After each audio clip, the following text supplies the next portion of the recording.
کہ جو بندہ یہ وظیفہ پڑھے گا اللہ کا عرش ہل جاتا ہے.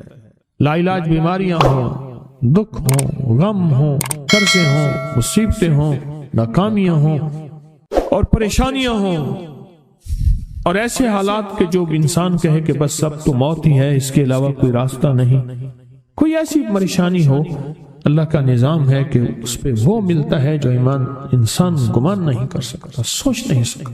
یہ فیصل آباد کے ساتھ ماموں کانجن میں ایک درویش ہوتے تھے، صوفی عبداللہ صاحب رحمۃ اللہ علیہ، بڑے اللہ والے تھے، درویش تھے، اللہ سے مانگتے تھے، اللہ دے دیتا تھا.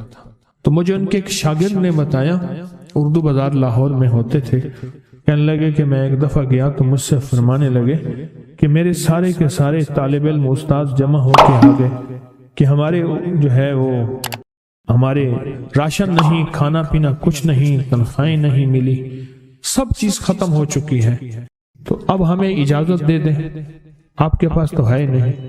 اچھا فرمایا مجھے چند دن دے دو، جتنے اور دن صبر کر لیا، چند دن مجھے دے دو. تو فرمایا پھر بیٹھ گئے مصلی اور جو سورۃ فاتحہ پڑھی نا جب آتے تھے نا، ایاک نعبد و ایاک نستعین، اس کو جو وجدانی کیفیت کے ساتھ دل کی گہرائیوں اندر کے درد کے ساتھ پکارتے تھے، اتنا درد، اتنا غم، اتنا درد، اتنا غم جو پکارتے تھے کہ ایسے محسوس ہوتا تھا کہ زمین ساری کی ساری ہل رہی اور ہر طرف ایک نظام چل رہا ہے. اور جب پھر اس صورت کو پورا کرتے تھے، پھر سورۃ فاتحہ پڑھتے تھے، اور جب پہنچتے تھے ایاک نعبد و ایاک نستعین، پھر ایسے ہی جو ہے اس کو دہراتے تھے. پر بات یہ ہے وہ دعا پڑھتے نہیں تھے، مانگتے تھے. ایک ہے دعاؤں کا پڑھنا، ایک ہے دعاؤں کا مانگنا. وہ دعا پڑھتے نہیں تھے، مانگتے تھے، اور اللہ مانگنے والے کو دیتا بھی ہے، اللہ مانگنے والے کو عطا بھی کرتا ہے، اور اللہ کی رحمت مانگنے والے کے ساتھ سدا رہتی ہے، ہمیشہ رہتی ہے. وہ دعا پڑھتے نہیں تھے، مانگتے تھے. بس کہا کہ ایسے مانگے، ایسا مانگا، ایسا مانگا کہ اللہ پاک کو ترس آیا. چند ہی دنوں میں فرمایا اللہ نے دکھایا کہ یہ دیگ ہے سونے کی بھری ہوئی ہے، اور میں نے آپ کے حوالے کر دی، اور تھوڑا سی ایسے جگہ ہٹائی تو وہ دیگ نکل آئی. تو فرمایا پھر مٹھیاں سونے کی بھر بھر کے دیتے تھے اور کہتے تھے اس کو حسب ضرورت خرچ کرنا، خیال کرنا، کہیں فضول خرچی نہ کرنا، اسراف نہ کرنا، اللہ کے خزانے ہیں اور برکت والے ہیں، کہ اللہ ناراض ہو کے چھین نہ لے، اللہ ناراض ہو کے چھین نہ لے.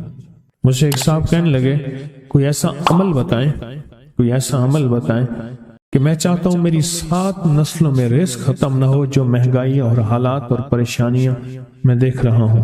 کوئی ہے عمل؟ میں کہا بالکل ہے.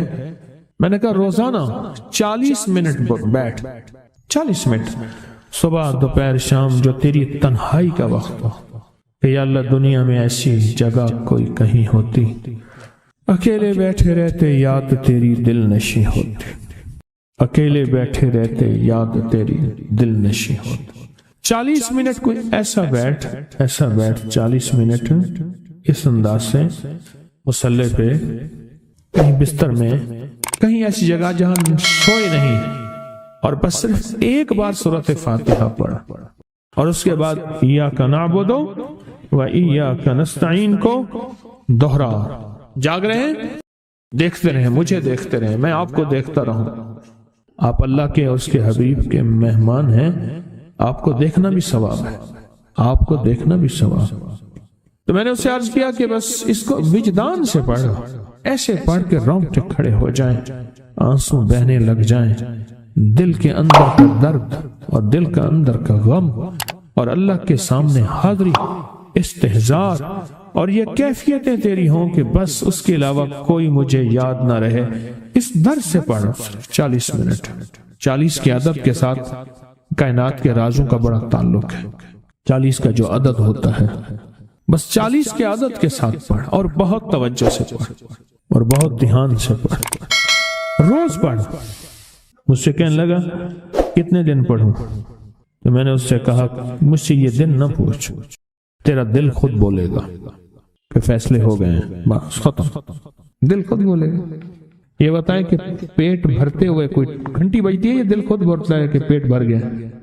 پیاس میں بھی کوئی کہتا تو نہیں ہے کہ آپ کی پیاس بجھ گئی ہے، وہ دل خود بولتا ہے کہ بس اب پانی کی ضرورت نہیں ہے۔ نیند سے دل بھر جائے تو بس دل بس اب سو لیا، وہ اٹھیں۔ اسی طرح دل خود بولے، دل خود بولے، کیا بولے؟ دل خود بولے، اور دل اندر بولے، دل اندر بولے کہ اللہ پاک جل شانہ نے نسلوں کے لیے رزق، عزت، دولت، برکت کے فیصلے کر دی، بس دل بولے۔ کتنے دیر کر؟ اب یہ تیری اپنے مانگنے میں ہے، اب یہ تیری اپنے مانگنے میں ہے۔ مانگنے میں کمی ہے تو دل نہیں بولے گا، اگر مانگے گا تو پتہ نہیں دنوں میں یا ہفتوں میں، جتنے میں دنوں میں فیصلہ ہو جائے۔ اور میں نے اس سے کہا کہ یہ میرے پردادا کے پردادا کا عمل ہے، ان کا یہ عمل ہے، میرے پردادا کے پردادا کا عمل ہے، جو ہماری خاندانی یادداشتوں میں یہ لکھا ہوا اور فرمایا اگر یہ کوئی بندہ کر لے، اللہ نسلوں کا رزق اللہ سے منوا لے۔ اور میں نے اس سے کہا خیال کرنا، رزق روحانی ساتھ منوانا، رزق روحانی ساتھ منوانا، ورنہ دولت، مال، چیزیں مل جائے گی، جس کے بارے میں کہا جاتا ہے کہ بعض بندے ایسے ہوتے ہیں اللہ پاک ان سے لقمے نہیں چھینتا، سجدے چھین لیتا ہے، اللہ ان سے لقمے نہیں چھینتا۔ کیوں؟ رزق جسمانی دوسرے لفظوں میں مل رہا ہے، اور رزق روحانی اللہ چھین لیتا ہے۔ یہ جو آج آپ بیٹھے ہیں تسبیح خانے میں اور میں بیٹھا ہوں، یہ ہم روحانی دسترخوان پہ بیٹھے ہیں۔ یہ بہت بڑا دسترخوان لگا ہوا ہے، دسترخوان ہے، سنا ہے در یار پہ بڑی دھوم ہے، سنا ہے در یار پہ بڑی دھوم ہے، وہاں عاشقوں کا ہجوم ہے۔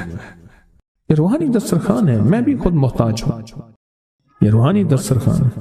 تو میں نے اس سے عرض کیا کہ ایک دسترخوان نہیں مانگنا، دونوں مانگنا، رزق روحانی بھی، رزق جسمانی تو اس کو بھی ملتا ہے جس کو کلمہ نصیب نہیں ہوا، رزق جسمانی تو اس کو ہی ملتا ہے جس کو کملی والی کی غلامی نصیب نہیں ہوئی، رزق جسمانی تو اس کو ہی ملتا ہے جس کے ماتھے پہ شقاوت لکھی ہے، رزق جسمانی تو اس کو ملتا ہے جو اللہ کا نافرمان ہے، رزق جسمانی تو اس کو ملتا ہے جو اللہ کے وجود کا انکار کرتا ہے، رزق جسمانی تو اس کو ہی ملتا ہے جو آخرت اور قبر کا انکار کرتا ہے، رزق جسمانی تو اس کو ملتا ہے جو جنات اور برزخ کا انکار کرتا ہے، رزق جسمانی تو اس کو ملتا ہے جو خود کملی والی کی نبوت کا انکار کرتا ہے، وہ تو بے بہا لوگ ہیں، ان کو ملتا ہے۔ پر تجھے بھی صرف رزق جسمانی ملا اور اللہ سے یہ منوا لیا، نہ یہ نہ منوانا، اللہ سے کہنا ہے اللہ رزق روحانی بھی دے اور رزق جسمانی بھی دے، دو رزق کٹھے عطا فرما، کون سا رزق؟ اور رزق جسمانی بھی دے۔ کہیں ایسا نہ ہو کہ میری نسلوں میں صرف مال، دولت اور چیزیں ہوں اور تیرا نام اور تیرے حبیب کا نام نہ ہو، تیرا نام اور تیرے کملی والے کا نام نہ ہو، تیرا نام اور تیرے دوستوں کا نام نہ ہو، تیرا نام اور تیری آل و اصحاب کا نام نہ ہو۔ کہیں ایسا نہ ہو میں محروم ہو جاؤں، مجھے آل اور محمد اور آل محمد اور اصحاب محمد کی نسبتیں یہ بھی ساتھ عطا کیے رکھ۔ میں نے اس سے کہا کہ دو چیزیں مانگنا۔ اچھا، قدرت کا نظام ہے، تو دیوانے بھی ہوتے ہیں، یقین والے ہوتے ہیں، آپ جیسے آپ مخلص بیٹھے ہیں، اور پوری دنیا میں ہمارے ساتھ اس وقت مخلص بیٹھے ہیں جو ہماری آج کی محفل میں شریک ہیں، ہوتے ہیں دیوانے۔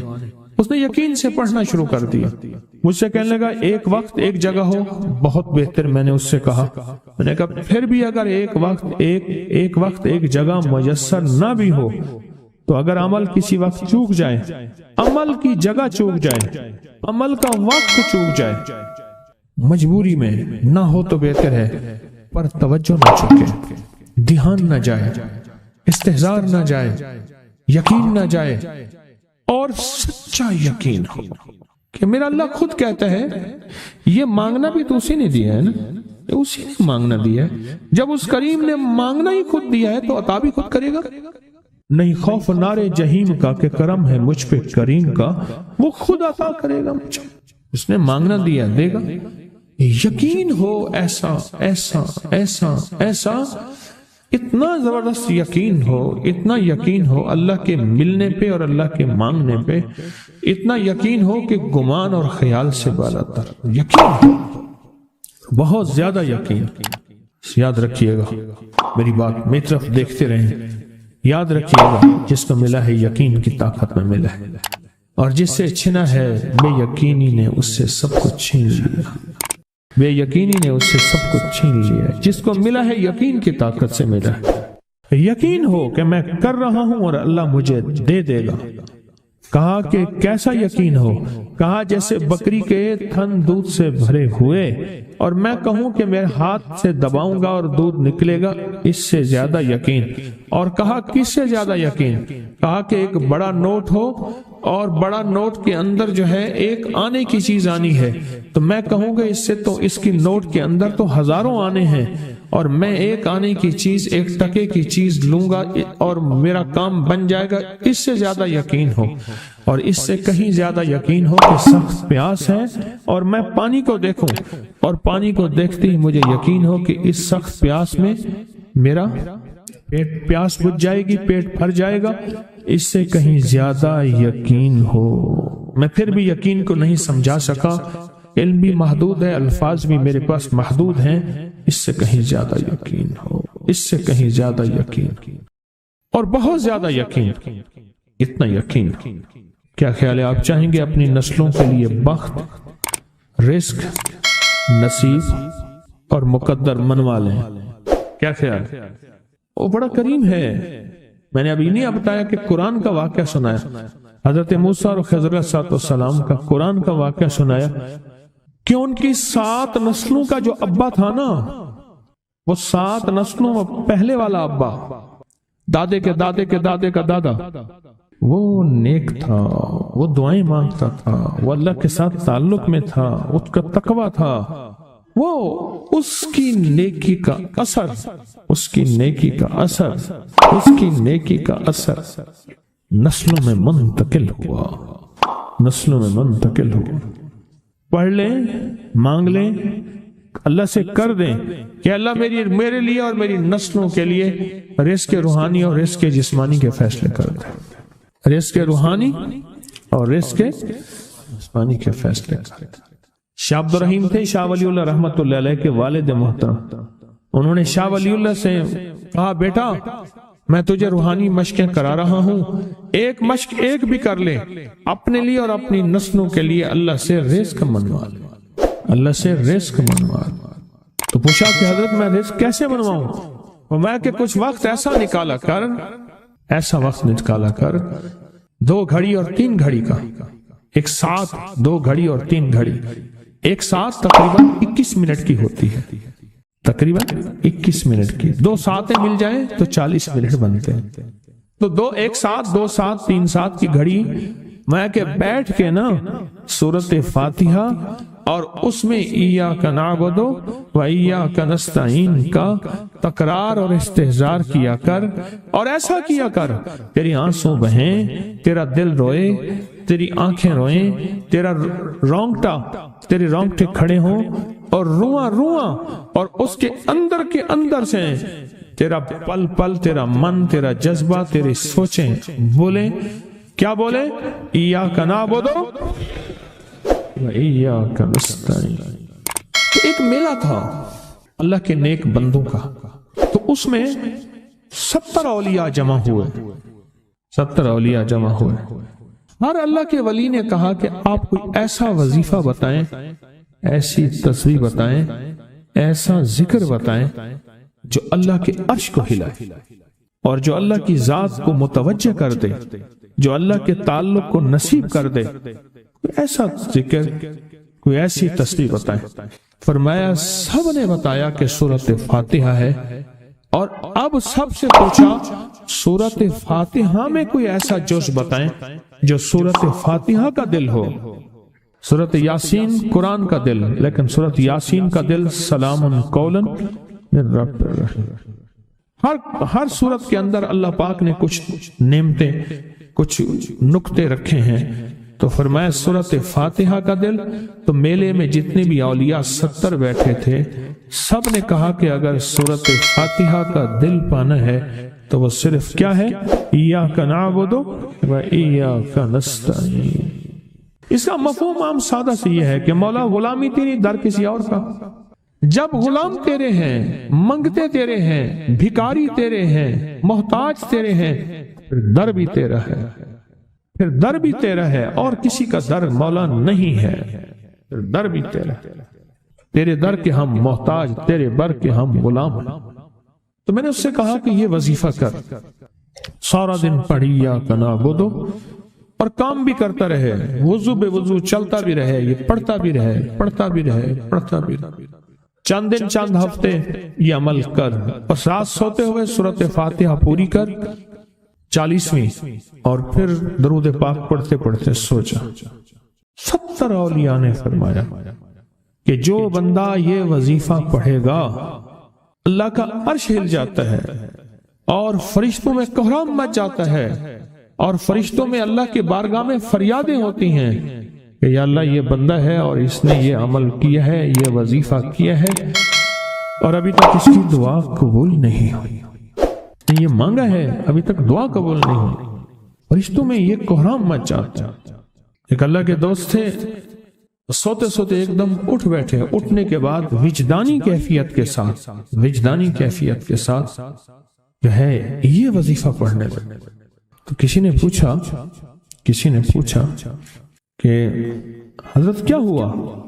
فرمایا میں نے دیکھا کہ اللہ کے عرش کے نیچے جنتی ہیں اور وہ ٹہل رہے ہیں، اور سب کی زبان پہ یہی وظیفہ ہے، ایاک نعبد و ایاک نستعین، سب کی زبان پہ یہی وظیفہ ہے اور سب یہی پڑھ رہے ہیں۔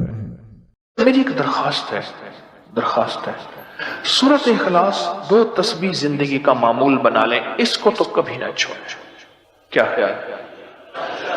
2 تسبیح زندگی کا معمول بنا لیں، اس کو کبھی نہ چھوڑیں۔ اس کا فائدہ کیا ہوگا؟ اس کے انوکھا فائدہ ہوگا۔ اللہ پاک نا نور کی برکت سے، اعمال کی برکت سے نسلوں میں نور اور خیر عطا فرماتے ہیں، پھر نسلوں میں وہ نور چلتا ہے، نسلوں میں وہ برکتیں چلتی ہیں، بعض اوقات دوسری نسل میں، بعض اوقات تیسری نسل میں، اور بعض اوقات اسی نسل میں۔ عرض کر رہا تھا کہ اپنی زندگی میں اس نور کی روشنی کو ساتھ لے کر چلے۔ 2 تسبیح سورۃ اخلاص کی تو زندگی میں نہ چھوڑیں۔ سفر میں جا رہے ہیں، حضر میں جا رہے ہیں، صحیح جا رہے ہیں، پیدل چلتے پڑھ لیں، گاڑی چلاتے پڑھ لیں، گاڑی میں بیٹھے پڑھ لیں، کہیں دفتر میں بیٹھ کے پڑھ لیں، مجبوراً وضو نہیں تو بھی پڑھ لیں، پر چھوڑے نہیں۔ کیوں؟ آپ کی زندگی میں اس کا نور نسلوں میں منتقل ہوگا، اور اس کا نور نسلوں میں جائے گا، اور نسلوں میں رزق، دولت، عزت کے اللہ دروازے کھول کے دکھائے گا۔ ایسا نور ملے گا آپ سوچ نہیں سکتے، ایسا نور ملے گا۔ کون سا مسلمان ہے جو کہتا ہے مجھے سورۃ قل واللہ، سورۃ اخلاص نہیں آتی؟ ہر بندے کو آتی ہے۔ اگر کوئی کمزور علم رکھنے والا ہے تو تھوڑی سی محنت کرے، یاد کرے تو اس کو یاد ہو سکتا ہے، ایک میں آپ کو عجیب بات بتاؤں، شیخ ابوالحسن شاذلی رحمت اللہ علیہ، شاذلی سلسلہ، کہ جب تو اللہ سے خالص محبت کرنا چاہتا ہے اور چاہتا ہے کہ اللہ اس کے حبیب کی خالص محبت تیرے دل میں اتر جائے، اللہ اس کے حبیب کی خالص محبت تیرے دل میں اتر جائے، اور قیامت کے دن جب اعلان ہو وَامْتَازُوا الْيَوْمَ أَيُّهَا الْمُجْرِمُونَ، مجرم علیحدہ ہو جائیں، ہمارے دوست علیحدہ ہو جائیں، ولی علیحدہ ہو جائیں، بدکار علیحدہ ہو جائیں، تو اس وقت تو اللہ کے دوستوں کی لسٹ میں ہو تو ایک عمل کر لے۔ فرماتے ہیں وہ عمل ہے کہ سورۃ اخلاص کو اپنے دل کی دنیا میں جگہ دے دے۔ اللہ اکبر۔ شیخ ابوالحسن شاذلی رحمت اللہ علیہ فرماتے ہیں، اور فرمایا جو سورۃ اخلاص پڑھے گا وہ حالت ایمان سے دنیا سے رخصت ہوگا، حالت ایمان سے دنیا میں سے رخصت ہوگا، اور ایمان کی آخری کیفیت میں رخصت ہوگا۔ اور ایک اللہ کے ولی نے اپنا مشاہدہ بیان کیا، میرے پاس لوگ آئے رزق کی تنگی میں مبتلا تھے، میرے پاس لوگ آئے بدحال ہو چکے تھے، میرے پاس ایسے لوگ آئے جن کی تنخواہیں بچتی نہیں تھیں، میرے پاس ایسے لوگ آئے جن کے گھر میں جھگڑے ناچاکیاں تھیں، اور میرے پاس ایسے لوگ آئے جن کی زندگیاں تنگ تھیں اور جو نیکی کرنا چاہتے تھے کر نہیں سکتے تھے، خیر میں آنا چاہتے تھے آ نہیں سکتے تھے، اور برائیاں ان کا راستہ چھوٹی نہیں تھی اور نیکی کے دروازے بند تھے۔ کہا میں نے ان سے کہا کہ 2 تسبیح سورت قل ہو اللہ کی پڑھ لو۔ جب سے انہوں نے پڑھنا شروع کیا سورت قل ہو اللہ ان کا ضامن بن گیا، اور سورت اخلاص ان کا سہارا بن گئی، اور سورت اخلاص ان کا ساتھی بن گئی، اور سورت اخلاص ان کا محافظ بن گئی، اور سورت اخلاص ان کا معاون بن گئی، اور سورت اخلاص ان کو زندگی میں لے کر چلنے والی روشنی بن گئی، اور ان سے سارے اندھیرے چھٹ گئے اور ساری ظلمتیں چھٹ گئیں، اور خیریں اور برکتیں ان کی چوکھٹوں ان کے دروں کو مالا مال کر دی۔ اللہ کے ولی اپنا مشاہدہ اپنا تجربہ بتاتے ہیں کہ جس نے 200 دفعہ سورت اخلاص پڑھی اللہ پاک اس کو ہمیشہ خیروں سے نوازیں گے اور برکتوں سے نوازیں گے۔